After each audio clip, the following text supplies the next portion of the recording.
गुरुप्रकाश जी, अपनी बात आगे बढ़ाइए जल्दी से। देखिए चौधरी साहब, एक तो वैसे ही आप इतना समय खा चुके हैं, आप मुझसे आयु और अनुभव दोनों में बड़े हैं, जरा सुनिएगा, तथ्य और तर्क के आधार पे बात करते हैं। 7 से 14 में कितनी सरकारी भर्ती हुई है? 6,18,000। तब आप सरकार के साथ थे। 2014 से 21 में कितनी हुई है? 6,85,000। सरकारी वैकेंसी में 5 गुना अधिक बढ़ोतरी हुई है। इसीलिए मुझे लगता नहीं है आज मुद्रा के माध्यम से, स्वरोजगार के माध्यम से लगातार सीटें मिल रही हैं। आप चित्रा जी, मैं इनके बारे में बोलूंगा, फिर मैं ऐसे लड़ते रहते हैं फिर हम लोग। आप तथ्य और तर्क के आधार पर बात नहीं करना चाहते हैं, आप बात ही नहीं करना चाहते हैं, आप इसलिए हाशिए पे हैं, आप इसीलिए चित्रा जी, आप इनसे बुलवा लीजिए, मैं क्षमा चाहता हूं। आप कहिए आपको लगता है कि आप जीत जाएंगे? धर्मवीर चौधरी जी, उनकी आवाज थोड़ी देर के लिए आप डाउन कर दीजिए, इनकी बात जल्दी से कंप्लीट हो जाए, फिर अभिषेक सुधीर के पास में जाऊंगी। ठीक है धर्मवीर चौधरी जी, बार बार मेरी मनाही के बावजूद भी आपने अपनी बात जारी रखी। दूसरों को डिस्टर्ब होता है, अगर आपको वो शांति से बोलने देते हैं तो आपको भी उस मर्यादा का पालन करना चाहिए। और डिबेट में ये कोई बात नहीं होती कि दूसरों का भी समय खुद खा जाए। गुरुप्रकाश जी, अपनी बात पूरी कीजिए, अभिषेक सुधीर इंतजार कर रहे हैं। चित्रा जी, लोकतंत्र में सुनना और सुनाना दोनों आवश्यक है। तो आप सुनाएंगे लेकिन सुनेंगे नहीं, ये तो दुर्भाग्य है। इसलिए मैं बताना चाहता हूं आपको, आपके पास कोई तर्क नहीं है, कोई तथ्य नहीं है। सशक्तिकरण कैसे होता है? आज जब मुद्रा से लाभ होता है, और मुद्रा में लगभग 29.5 करोड़ लोन मिले हैं, उसमें अधिकतर 60% से अधिक अनुसूचित जाति, जनजाति और अन्य पिछड़ा वर्ग के लोग हैं। सरकारी नौकरी की बात करिए, विश्वविद्यालय में प्रोफेसर की बात करिए, अभी Udit Raj ji professor vice chancellor की बात कर रहे थे। मैं बताना चाहता हूं, अफजल गगरी छलकत जाए। शिमला यूनिवर्सिटी में वाइस चांसलर कौन, एक बार जरा देख लीजिएगा, डॉक्टर सिकंदर किस समाज से आते हैं।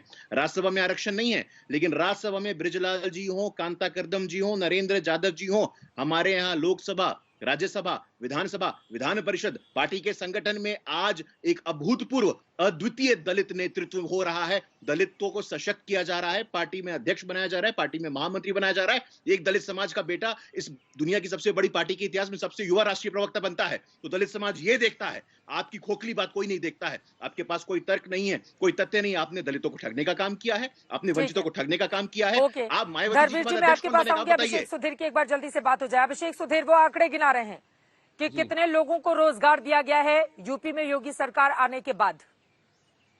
चित्रा जी, वो रोजगार की तो बात नहीं कर रहे हैं, वो बात कर रहे हैं रिप्रेजेंटेशन की। अंग्रेजी में इसको कहते हैं टोकन रिप्रेजेंटेशन या सिंबॉलिक रिप्रेजेंटेशन। जैसे उदित राज जी कह रहे थे, वो कहते हैं कि हमने एक दलित को राष्ट्रपति बनाया, अच्छी बात है। के आर नारायणन जी भी थे इससे पहले।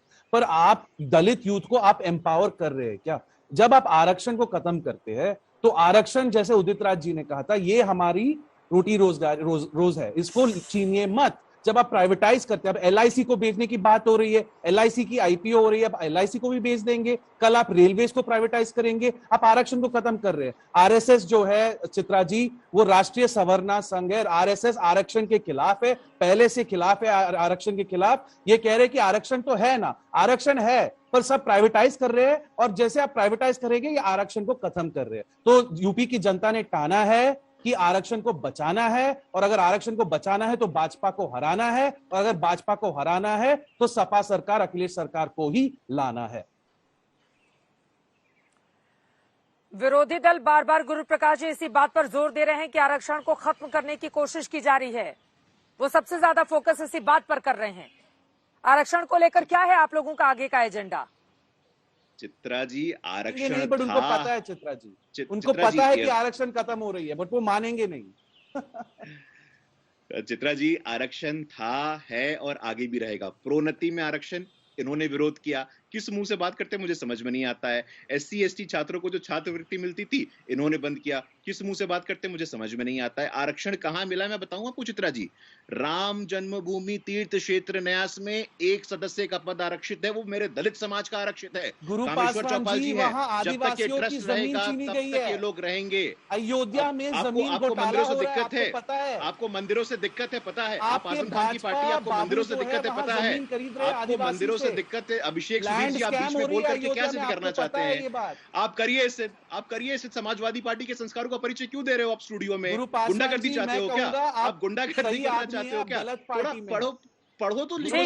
गलत पार्टी में है। कार्यक्रम के आखिरी क्षणों का वक्त है। एक सवाल जल्दी से धर्मवीर चौधरी में आपके पास आते हुए ले लेती हूँ। मेरी ठीक है सर, बात- समझ में चित्रा आ जी, गया। मेरी बात धर्मवीर पूरी हो चौधरी जाने जी, दीजिए। अगर चित्रा मंदिर जी, मंदिर मुझे जाकर लगातार अगर हेकल किया गया है। महिलाओं के साथ चित्रा जी, आप मुझे अपनी बात लगातार जल्दी से हेकल किया गुरु, गया है। ठीक है गुरु प्रकाश जी, ओके जल्दी से आप बात कीजिए, फिर धर्मवीर जी मैं आपके पास आऊंगी। ओके सर, जल्दी चित्रा से जी, प्लीज। मुझे लगातार हेकल किया गया है, मुझे नहीं बोलने का मौका दिया गया, फिर भी आपने मुझे मौका दिया, मैं उसके लिए आपका आभारी हूं। लेकिन देखिए, शुद्ध रूप से आरक्षण कहां है? तो राम जन्मभूमि तीर्थ क्षेत्र न्यास में है। आरक्षण कहां है? आज देश में सबसे ज्यादा दलित समाज के professor, vice chancellors, ministers, MLAs, MP, MLCs हैं।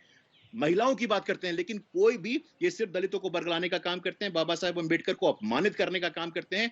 हम लोगों ने दलित समाज के आइकॉन्स को ना सिर्फ पुनर्स्थापित किया है, बाबा साहेब के नाम पे पंच तीर्थ बनाया गया है और दलित समाज ने सब देखा है। दलित समाज पूरी मजबूती के साथ ठीक है भारतीय धर्मवीर जनता चौधरी पार्टी के जी, साथ, मोदी धर्मवीर जी के साथ चौधरी और जी, योगी जी के अगर साथ आज खड़ा है। संत रविदास की जयंती है और नेता मंदिर मंदिर जाकर या मत्था टेक कर अपनी भावना, अपनी आस्था, अपनी श्रद्धा को जता रहे हैं, तो फिर आपकी पार्टी को इससे दिक्कत क्या हो गई है? बहन मायावती जी को आखिर ऐसा क्यों लग रहा है कि चुनावी स्वार्थ के लिए ही नेता मंदिर मंदिर जा रहे हैं? इसको लेकर बाकायदा वो तंज कस रही हैं। सबकी अपनी आस्था है, सब लोग जा सकते हैं मंदिर, दर्शन पूजन करने में किसी भी संत को लेकर क्या बुराई होनी चाहिए? चित्रा जी, अगर प्रधानमंत्री जी सच्चे मायनों में संत रविदास जी के अनुयायी होते तो आज वो जाते सीवर में उतरते और उस सीवर की सफाई करते और योगी आदित्यनाथ जी को भी ले जाते, तो जिससे कि एक दलितों में एक मैसेज जाता कि संत बाबा रविदास जी ने जो कहा था कि जाति तोड़ो, उस जाति को तोड़ करके ये सफाई करने उतरते तो कम से कम दलित समाज को एक मैसेज जाता। लेकिन ये घड़ियाली आंसू बहाने गए हैं संत रविदास जी के क्या मंदिर में। आपके किसी नेता की ओर से इस तरह का काम किया गया है? संत रविदास, एक सेकंड सा, वक्त इतने की इजाजत देता है। आप तमाम मेहमानों का शुक्रिया हमारे साथ इस चर्चा में शामिल होने के लिए।